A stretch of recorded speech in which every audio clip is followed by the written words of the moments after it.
Welcome, everybody, to Dead Talk Live. I'm your host, Viz. I want to welcome all of our viewers. Let me turn on the broadcast here so I can see who's joining us. Thank you for tuning in tonight. I want to welcome Khaleesi, Joel, everyone who's joining us on all our platforms. I hope everyone is enjoying their evening. Hello to Zoe, who has just joined us tonight. Hope everyone's having a good day, whether it's the start of your day or the end of your day, as we have viewers from around the world. So thank you for tuning in. Hope you've been enjoying our interviews. Yesterday we had Brett Donahue, the co-star from the movie Slacks. Tomorrow we have director-editor Patrick Lucier coming up. So lots of exciting stuff, and more guests are going to be announced very soon. So let's just get right to it. Let's get right to the news. We'll be adding a little bit of trivia. I gotta say, I'm addicted to this trivia thing. I'm just having a lot of fun, and it seems like you guys are enjoying it as well, going by the viewership numbers. So I like it. You like it. Let's continue doing it. But let's do some news as well, since we don't get much of a chance to do this a lot recently. So, Blood Red Sky. Now, this is a movie that came out on Netflix about a week or two ago. We didn't really read anything about this movie coming up to its release. It was a complete surprise to me when I saw it on Netflix. It sounded interesting. I did not watch it right away, and there's a reason for that. I'm not a big vampire fan. Uh, I'm not. I don't know. It's just vampires lost their lore with me a while ago. Unless I can come across one or a recommendation that's kind of different. But, vampires on an airplane, I'm like, let me give this a shot. And man, this movie did not disappoint. Uh, it's a unique spin on vampires. Of course, it takes place on board an airplane, which is a lot of fun. A lot of movies have been done, horror movies in particular, on board aircraft. Snakes on a Plane comes to mind right away. I don't know how many of you guys have watched Samuel L. Jackson and Snakes on a Plane, but I love that movie. But anyway, Blood Red Sky, it's available on Netflix. It is about vampires, and it's a twist from your normal vampire story, going from Dracula to the sparkly vampires on Twilight. Anyway, let's read what Screen Rant has to say about Blood Red Sky. Now, Blood Red Sky reviews have been mostly positive, and that's because critics agree it's exactly what it promises to be, a bloody airborne thriller. Netflix supernatural thriller Blood Red Sky has become a surprising hit among critics, receiving an array of positive reviews for its unique elements and skilled execution. It's half German, half English, but I would say more German than English. The German language film was directed by Peter Thorwarth. I screwed that up. And stars Perry Baumeister, Karl Anton Koch. Released on Netflix on July 23rd, Blood Red Sky is packed with plot twists, action, and gore. Plenty of blood. Now, Blood Red Sky takes place on a transatlantic flight that is hijacked by criminals who plan to stage a 9/11 style attack on London. Now, that's a little bit of an assumption there. Their true motives are never really revealed as to they are terrorists. They are planning something, but to compare it to a 9/11 style of attack, that's not really clarified in the movie. Now, the film follows a young single mother named Nadia who's afflicted by a mysterious illness, as well as her precocious son Ilyas, and a Muslim scientist named Farid, who befriends the pair. Now, in a staggering twist, Nadia is forced to reveal that she is a vampire, using her supernatural powers to protect her son and attempt to stop the hijackers from crashing the plane or whatever their motives are. As the villains are reluctant to give up control of the aircraft, a bloody battle ensues on board. The response to Blood Red Sky has been mostly positive. The film currently has an 84% critical rating on Rotten Tomatoes, although it has been polarizing among other viewers, with an audience rating of only 58%. This discrepancy might be explained by personal preferences among broader audience members, as critics tend to be more objective when reviewing films. Yeah, I don't know about that. Now, here's a sampling of the critical praise from Blood Red Sky. This is from Mercury News. Director, co-writer Peter Thorwarth splatters the screen with gore while tossing in surprises, delirious preposterousness, and even a few touching moments. It is a grand fun. And I think part of the, part of the movie that makes this unique and fun, and it's a lot of fun to watch, is that the mother that they mentioned earlier is not a bad person. She's not a vampire who is looking to feed and kill other people. She's really just trying to protect her son. And from what is revealed to us in the movie, she is going to New York for treatment for her affliction. We're not really told if the doctors that are seeing her, and we do get to see the doctors in like a video that she's viewing, if they're actually aware that she is a vampire, but she is going to New York for treatment for her affliction. Now, here's some other comments on the movie.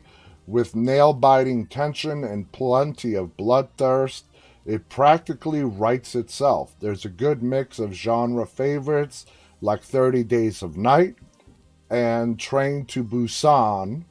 All right. IGN says the film never forgets the mother-son bond that fuels the drama, allowing all of the action and bloodshed to be informed by a maternal drive to protect and shield.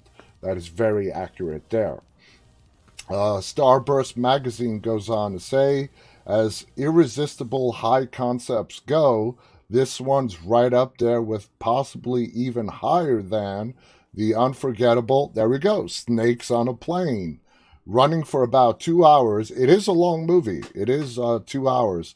Blood Red Sky is slightly too long for its own good, but this German production, with a smattering of English-speaking cast and sequences, is a rock-and-rollingly good, no-holds-barred that artfully marries together action movie and horror movie tropes and does exactly what you want. Nothing less, nothing more. From a film about terrorists hijacking a plane with a vampire on board, and that vampire multiplies. A little spoiler right there. Just like any vampire zombie film, if you're bitten, you're going to turn into a vampire. There is one antagonist on this aircraft. I really don't want to spoil it for you guys, but he is just batshit nuts. And, even to the other hijackers, this guy's scary. And he does some things in the movie that will what is wrong with this guy? Anyway, Movie Nation says the surprises have a grim delight about them, the violence a righteous maternal fury. Now, why Blood Red Sky will be a major sleeper hit?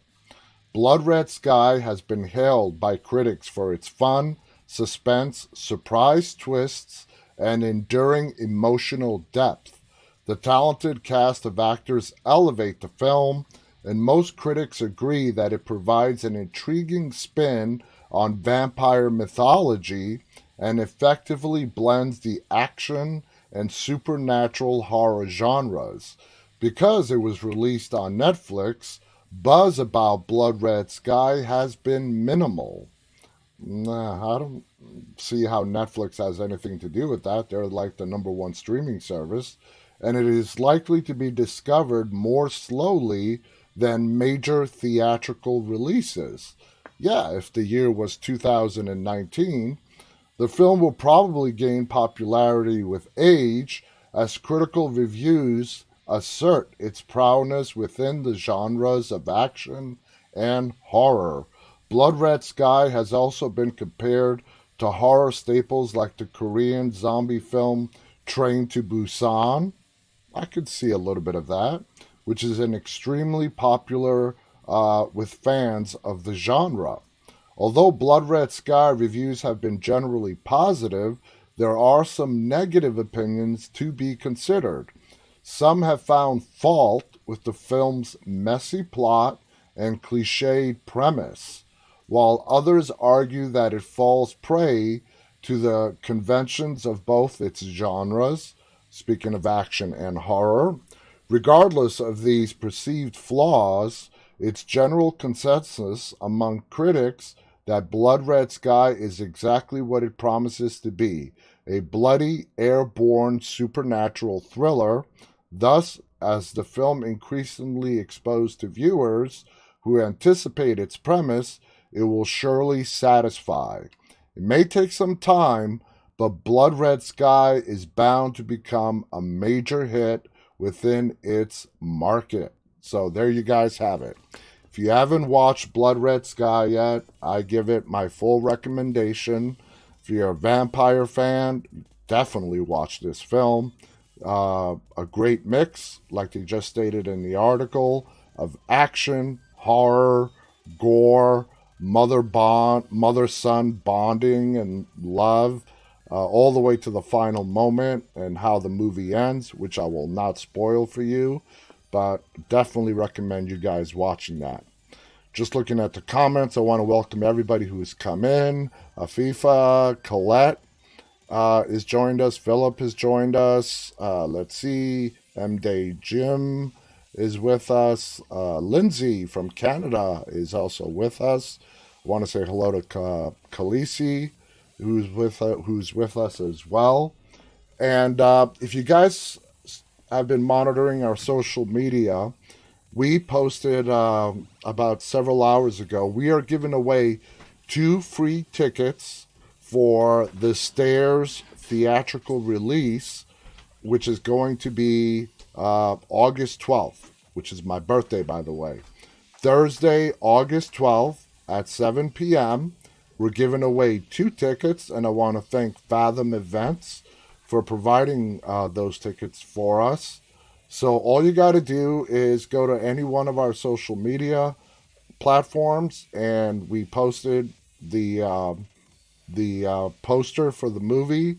Just leave a comment, and on Monday we're going to be picking a random winner to receive the 2 free tickets.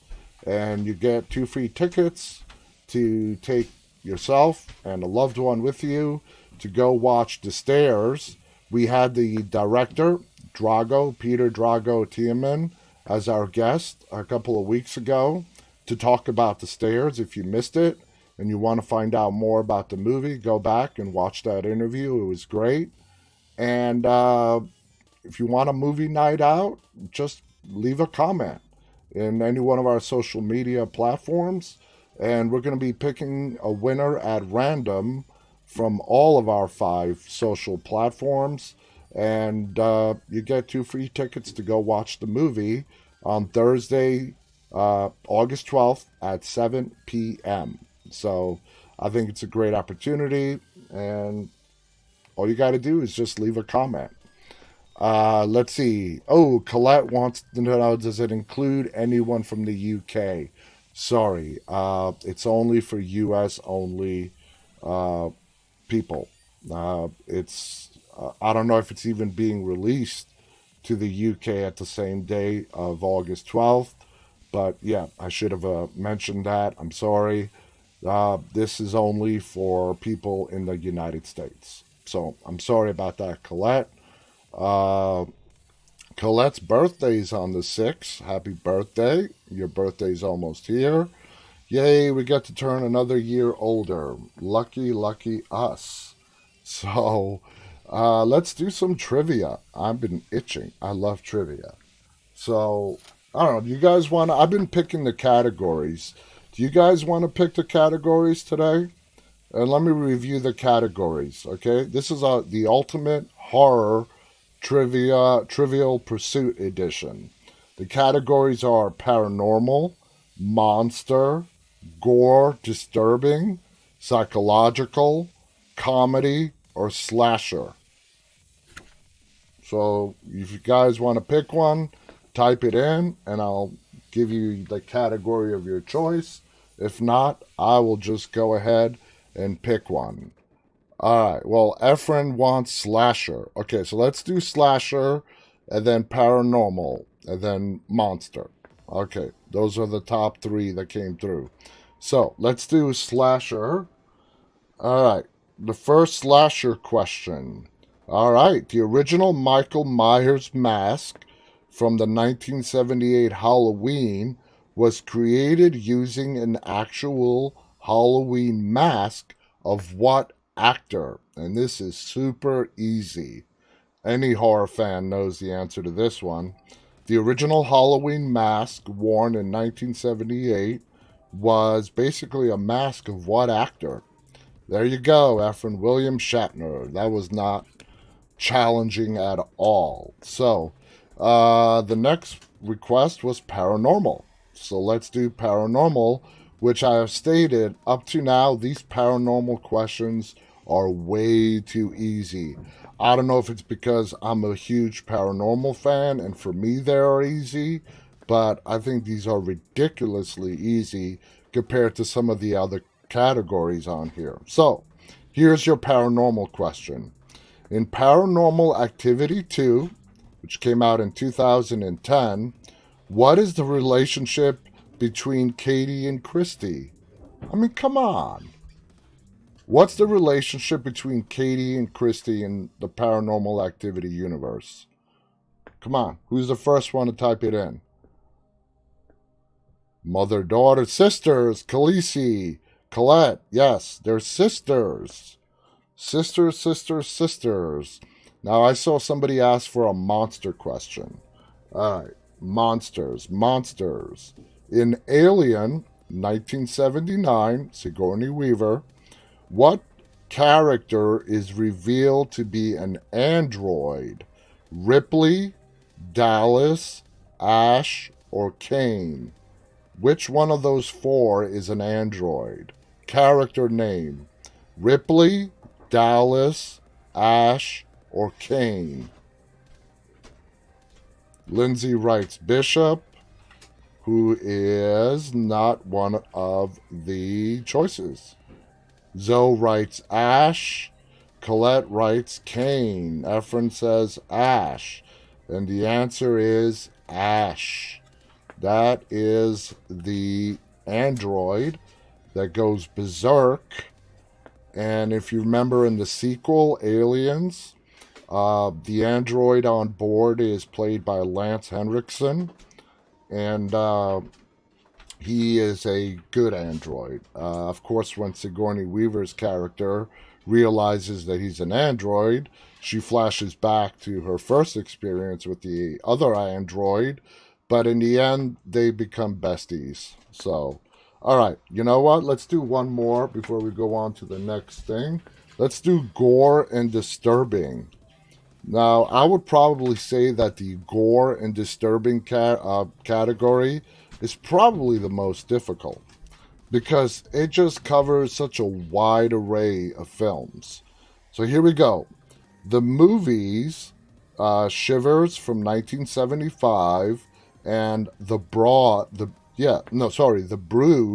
from 1979 were influences on James Gunn when making what 2006 movie? You see, these are hard. Let me reread that. The movies Shivers from 75 and The Brood from 79 were influences on James Gunn when making what 2006 film again? Sorry, what 2006 movie? I did not know this. Oh, man, Efrain, got it.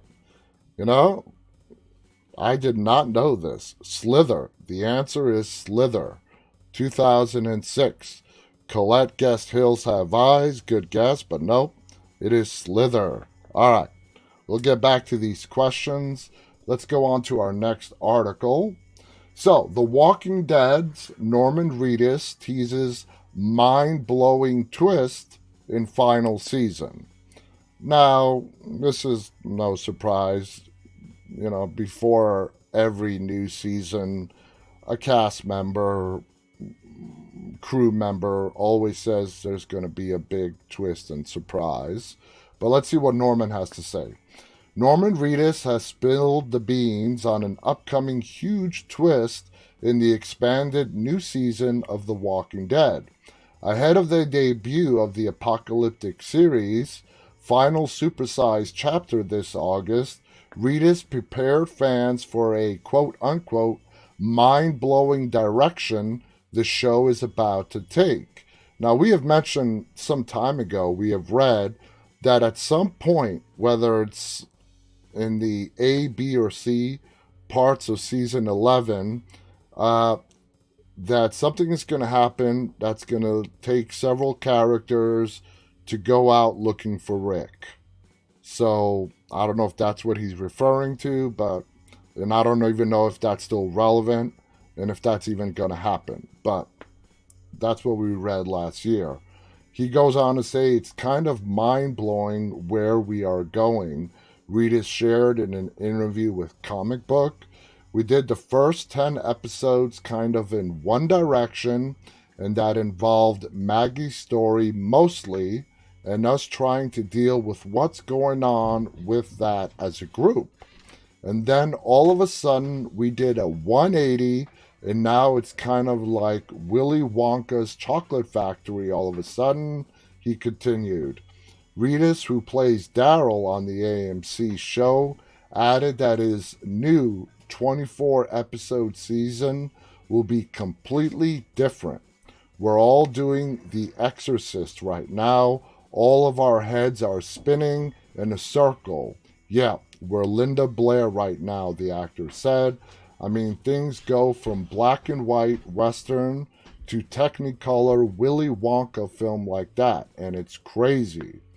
Reedus also revealed the fate of his character and how he interacts with Maggie Rhee, played of course by Lauren Cohen, who returned to The Walking Dead in season 10 after appearing in a limited capacity in season 9. She just appeared in the first 5 episodes. Rick Grimes' last episode, which was season 9, episode 5, was the last time we saw Maggie until her return in episode 16 of season 10. Now, Daryl is protecting the kids a lot, to be honest, and he's protecting Maggie a lot. Maggie's going through a big thing at the beginning of this season. He kind of takes it upon himself to keep an eye on her and be a part of that journey. The actor also teased that Daryl's journey turns into a larger fight, which turns into something completely different. But I think he's taking care of people and he's protecting people, but he's also with everybody else kind of protecting their home. So there you guys have it. A mind-blowing twist. The biggest reveal in that article is that the first 10 episodes are going to be centered mostly around Maggie. And of course, when Maggie came back, she brought this new group that we now know as the Reapers. And we've all seen the trailer that they've released at Comic-Con for this upcoming season 11. These guys wear masks just like the Whisperers. Not, masks of the dead, but ghost masks. And they're called the Reapers, and, just like the countless other groups that we have seen in this universe, they're not very nice. So we have that coming up. Marko has joined us, who is in Greece right now. Welcome, brother. DG is also with us. So let's do some more trivia. Let's do some more questions. Let's go to psychological. All right, psychological. Which character in Pet Sematary, the original 1989, is not resurrected? Gage, Rachel, Judd, or Bill? I know this one. Who is not buried in the Pet Cemetery and resurrected? Gage, which is the young boy, Rachel, the wife, Judd, or Bill? Okay, Colette says Bill. Zoe says Gage. Khaleesi says Judd. A lot of Bills. And the answer is Judd. Judd is the one who is not resurrected. Sorry, it was not Bill. It was Judd, who is, if you guys did not know, played Herman Munster. He did, right? I'm not screwing that up.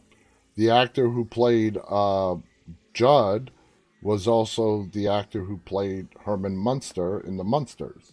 All right, let's do comedy. Let's do horror comedy, since we had a horror comedy guest on last night from the movie Slacks. What actor that played one of the victims in Maniac from 1980 was also the special effects artist on 1978's Dawn of the Dead? And I think I know exactly who it is.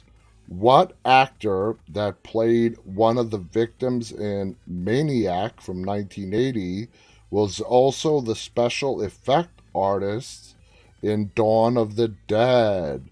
All right. Yep. It's Tom Savini, Tommy, Colette passes. And so let's go ahead and see. Yes, it is our prior guest, Tom, the legendary Tom Savini. And Tom Savini is a horror legend, no doubt about it. So let's see. Let's go with, let's go back to Slasher. Okay. What Pirates of the Caribbean actor appeared in A Nightmare on Elm Street, 1984, the original? What Pirates of the Caribbean actor appeared in the original Nightmare on Elm Street? Come on, I know this one. Come on. Who appeared in Pirates of the Caribbean that was also in Nightmare on Elm Street? DG is right. The character name is Jack Sparrow. It's Johnny Depp. I haven't even looked, so I hope I didn't screw that up. No, we're right. Johnny Depp. A lot of people don't have forgotten that Johnny Depp was in the original Nightmare on Elm Street. A very young Johnny Depp. I think he might have did that before he did 21 Jump Street. I know 21 Jump Street, the TV show, which probably a lot of you have not heard of. Well, you heard of it because they made the movies recently. Not that recently, but several years ago. But I don't know if he did Nightmare on Elm Street before he did 21 Jump Street. 21 Jump Street is what propelled Johnny Depp's career. So I don't know which one came first. I want to say Nightmare on Elm Street came first. All right, let's go back to, let's do psychological again. And then we'll go on to our next article. Okay, what is the color of the lanterns lit at the house of The Invitation, the movie The Invitation, Okay, what is the color of the lanterns lit at the house of the Invitation members in the movie The Invitation 2015?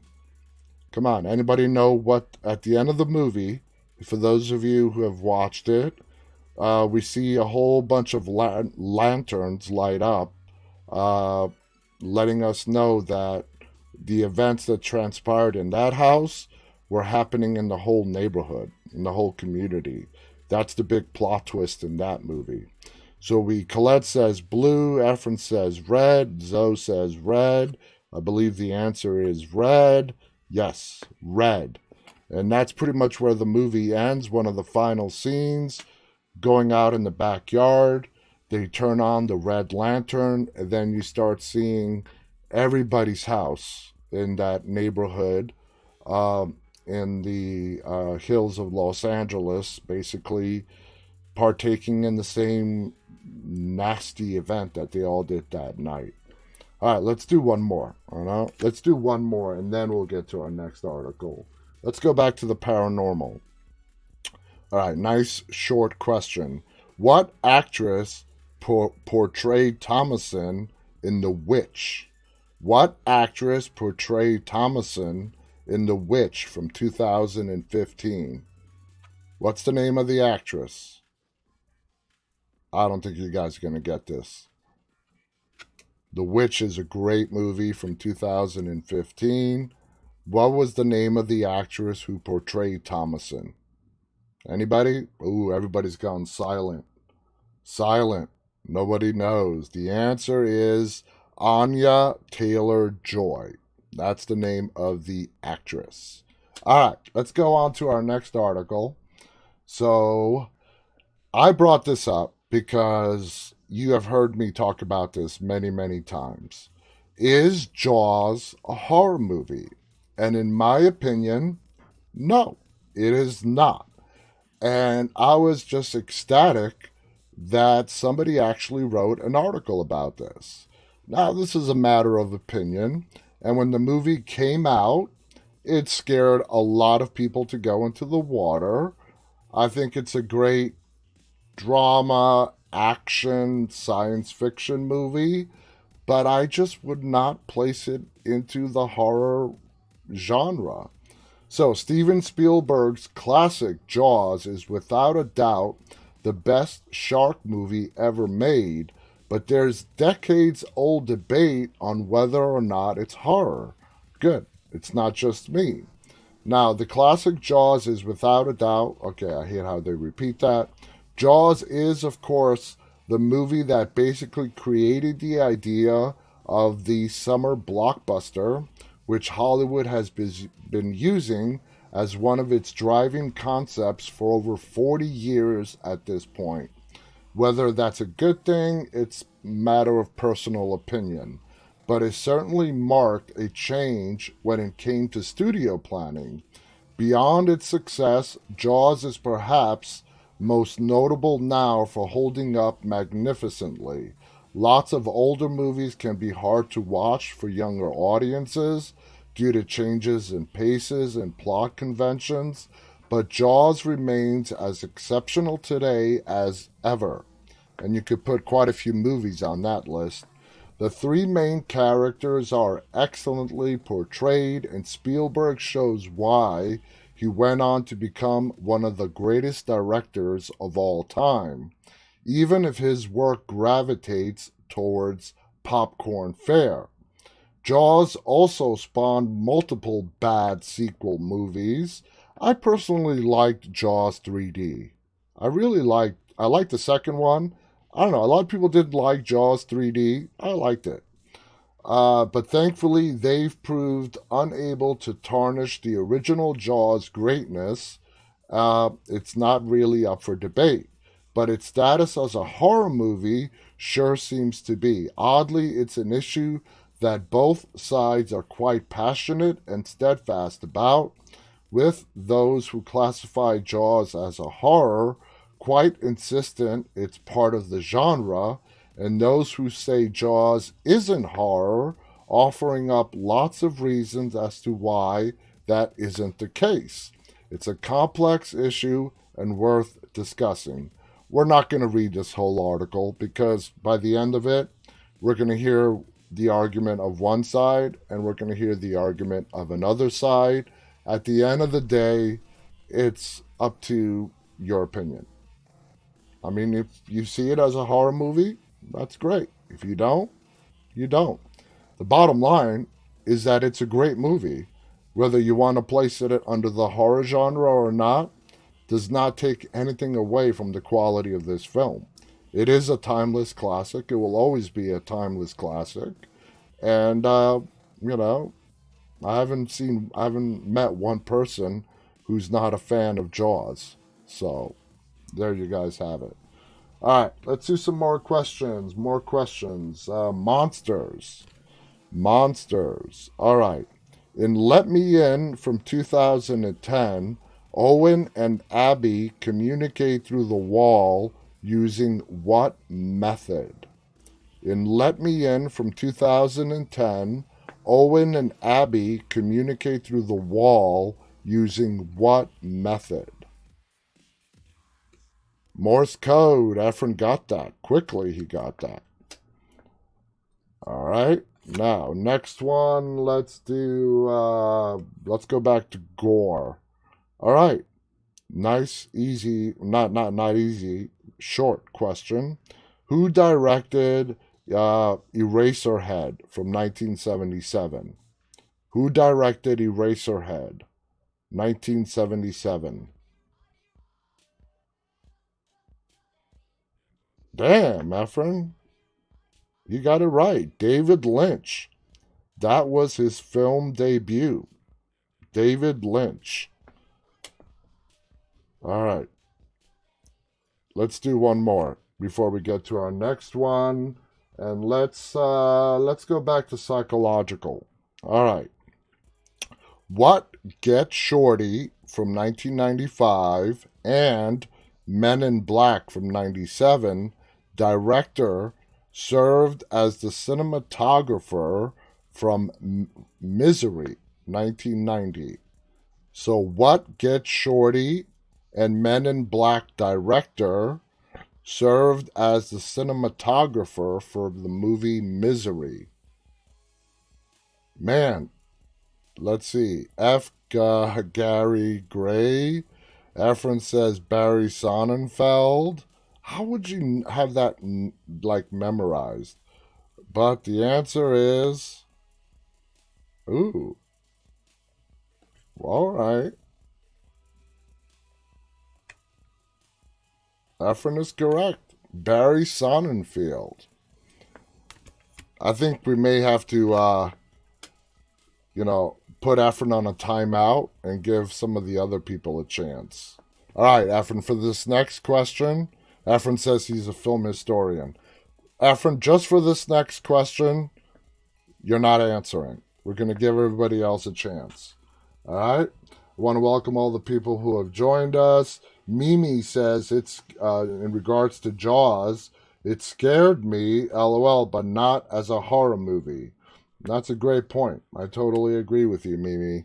All right, so for this next one, which Efrain's answer, he's going to be barred from answering. Just for this next question, to give everybody a chance, let's go to gore and disturbing. All right, here we go. The director of Freaks from 1932 also directed what 1931 Universal monster film? So I don't expect I don't know the answer to this. So just take a guess. 1930s Universal monster film. Okay?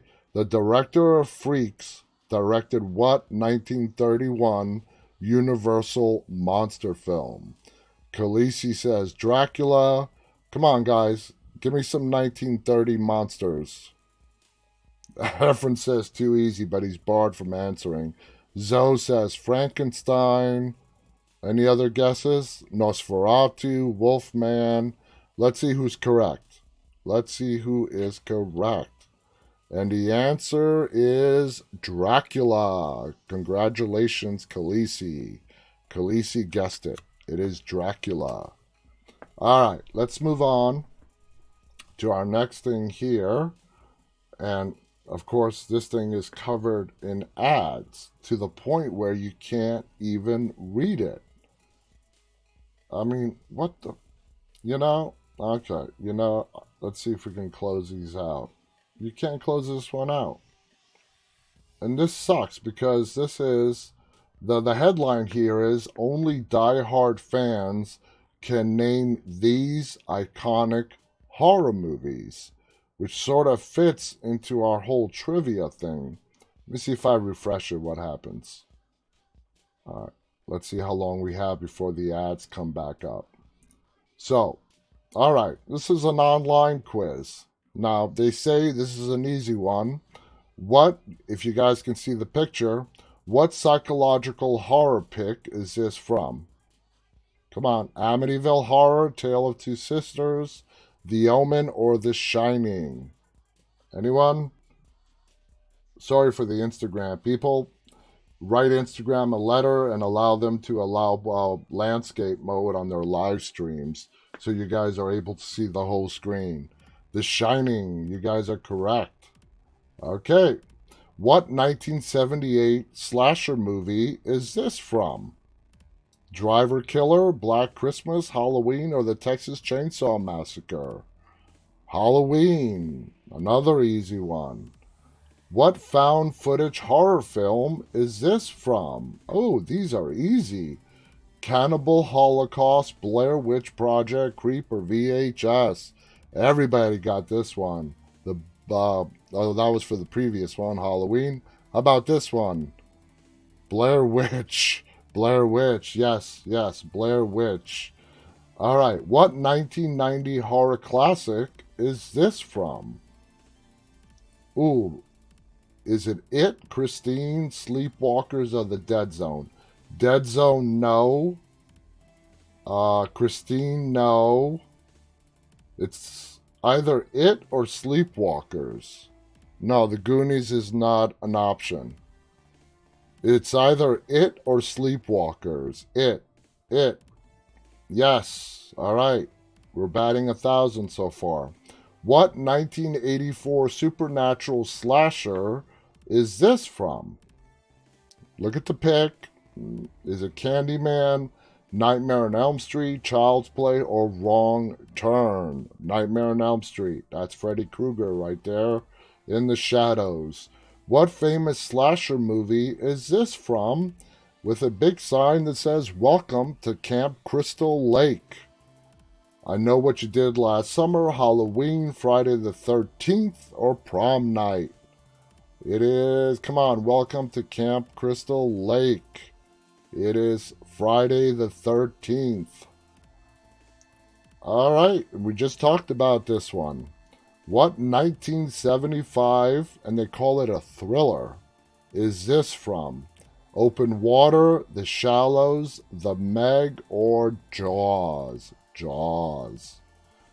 What 1982 sci-fi horror film is this from? The Fly, The Thing, The Fog, or They Live? These are way too easy. That's right, The Thing. What thriller from... Come on, guys. I mean, make this a little bit challenging. What thriller from 1960 is this from? Them, Psycho, Creature from the Black Lagoon, Invasion of the Body Snatchers? Psycho. What 2002 horror film is this from? Dog Soldiers, The Descent, 28 Days Later, or Shaun of the Dead? This is easy. 28 Days Later. Yep. What 1979 sci-fi horror classic is this from? The Andromeda Strain, 2001 Space Odyssey, Alien, or Dark Star? Come on. What 1979 sci-fi horror classic? Zoe, you're correct. Lindsay, you are correct. It's Alien. Oh my god. What 1996 slasher is this from? Urban Legend, The Faculty, The Craft, or Scream? It's Scream. Good job, Zoe. What famous 1992 horror film is this from? Bram Stoker's Dracula? I called him Bram Stoker. Uh, is it Dracula, Nightbreed, Jacob's Ladder, Warlock, The Armageddon? And come on.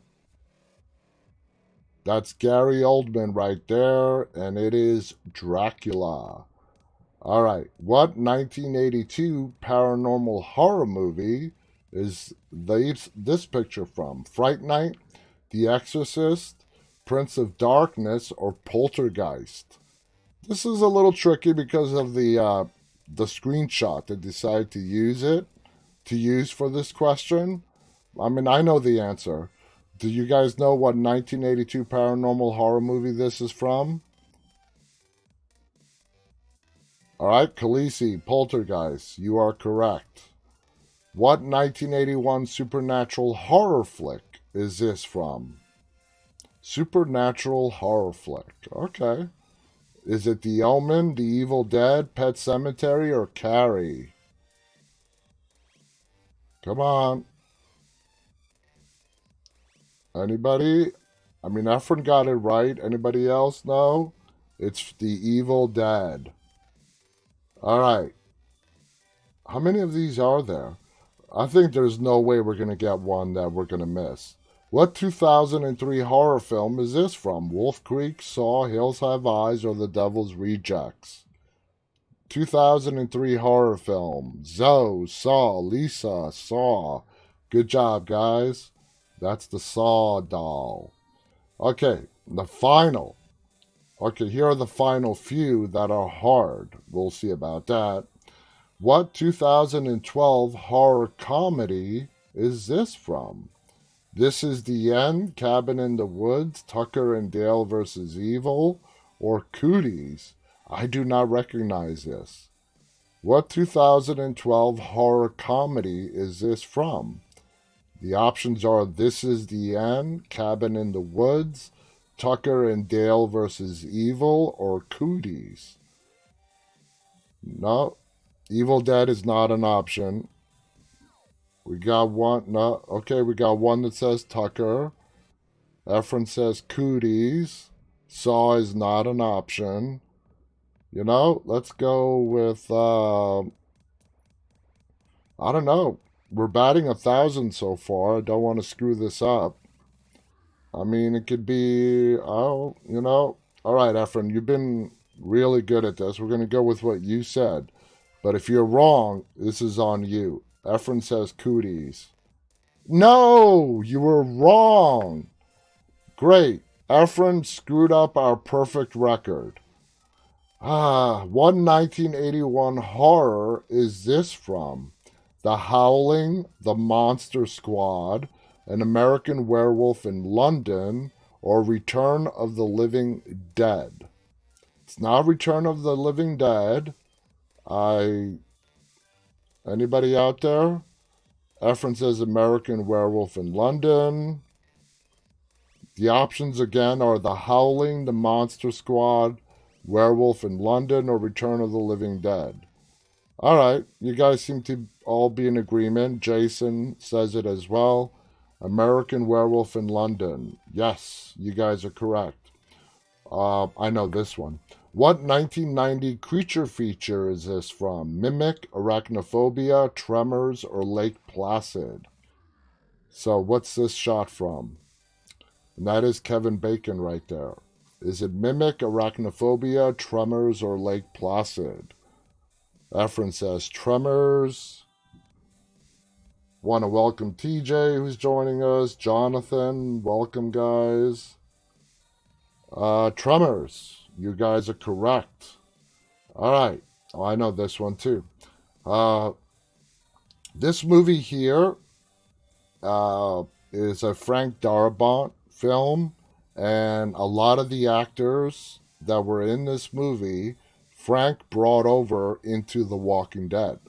So, what 2007 horror flick is this from? The Fog, The Mist, The Ritual, or The Happening?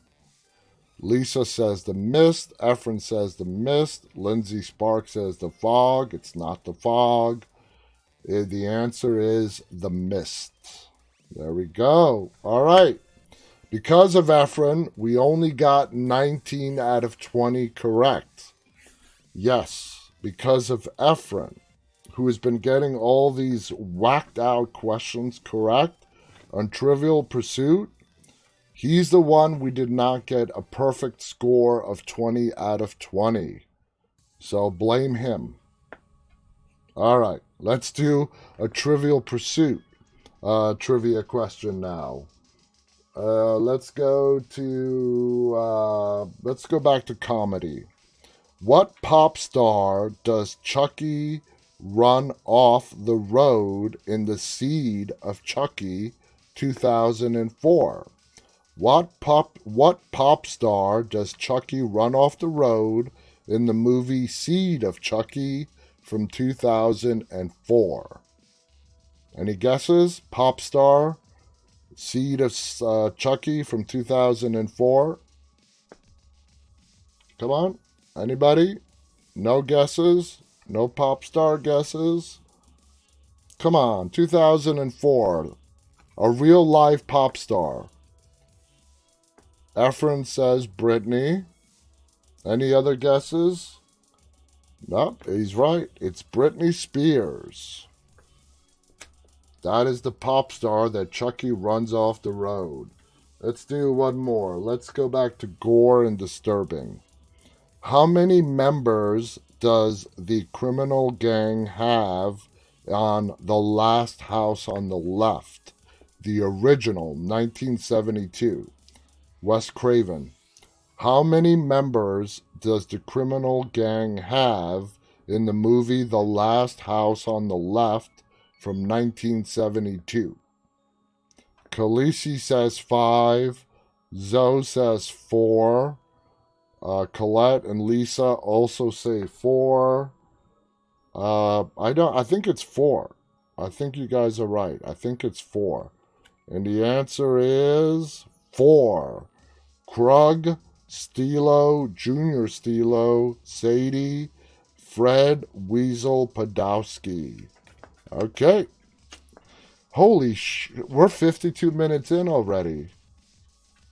Let's do a little bit of our topic today. I don't want to leave that to go to waste, okay? We're highlighting Tobe Hooper's, some of his greatest directing works. And, you know, for me, when I think of Hooper, the first movie that comes to mind is The Texas Chainsaw Massacre. Arguably his greatest film. The kick-started a whole franchise that is still active today. And to call it a huge part of his career would be an understatement. The film was developed with his co-writer Kim Henkel, but for Hooper started as early as his time at the University of Texas. That's why it explained why it's called the Texas Chainsaw Massacre. It was in part a response to the government's misinformation about the Watergate scandal, inspiring the opening narration of, quote, "The film you're about to see is true." The movie was filmed in a manner aiming for a PG rating from the Motion Picture Association due to the film used a minimal amount of gore, but still obtained an R rating due to its violent imagery. And when it comes to ratings, and this is more true today than it was back then, but to get an R rating, you can not have any bad words or gore, blood, guts, or anything like that. But if the overall theme and story is disturbing, the movie's going to get an R rating. You know, the way they rate these movies has completely changed. So let's see, what else has he's done? Hooper was eaten alive by critics in his next film, another horror movie set in Texas called Eaten Alive, was once again written by Kim Henkel. this time without Hooper's aid. The film had its origins connected to the story of real-life serial killer Joe Bale. The film was contentious between Hooper and the producers, leading to Hooper to exit the film towards the end of production. Hooper's film was poorly received by critics after numerous cuts were made to obtain a releasable rating. His biggest budget project until then became a television miniseries. More often than not, in Hollywood, it's films that operate on a large budget, but this wasn't the case when Hooper took the reins in directing the TV adaptation of Stephen King's Salem's Lot, and that was awesome. The project was originally developed by another horror legend, George Romero, but time and screening of Hooper's Texas Chainsaw Massacre led him to getting the job after Romero backed out. The final product was well received and beloved by critics and fans, leading to numerous award nominations. So other movies that he's done, the Fun House, but Texas Chainsaw Massacre has to be what put him on the map. He's a classic director, up along there with, Wes Craven and John Carpenter, Tobe Hooper. I mean, he was just an awesome director. What more can you say? The Texas Chainsaw Massacre has earned its spot as one of the biggest horror classics. And like I said, the franchise is still very much relevant, viable, and alive today. Anyway, guys, we are out of time for today. Literally, I say this a lot, but this hour just flew by. Thank you so much for tuning in. Don't forget to tune in tomorrow with our special guest. Patrick Lussier is going to be joining us. That should be an awesome conversation. If you want to find out a lot of stuff that happens with special effects, movies, directing, behind the scenes stuff, please tune in to our interview tomorrow. Until then, I want everybody to stay safe, and I'll see you again tomorrow, and always stay walking. Good night.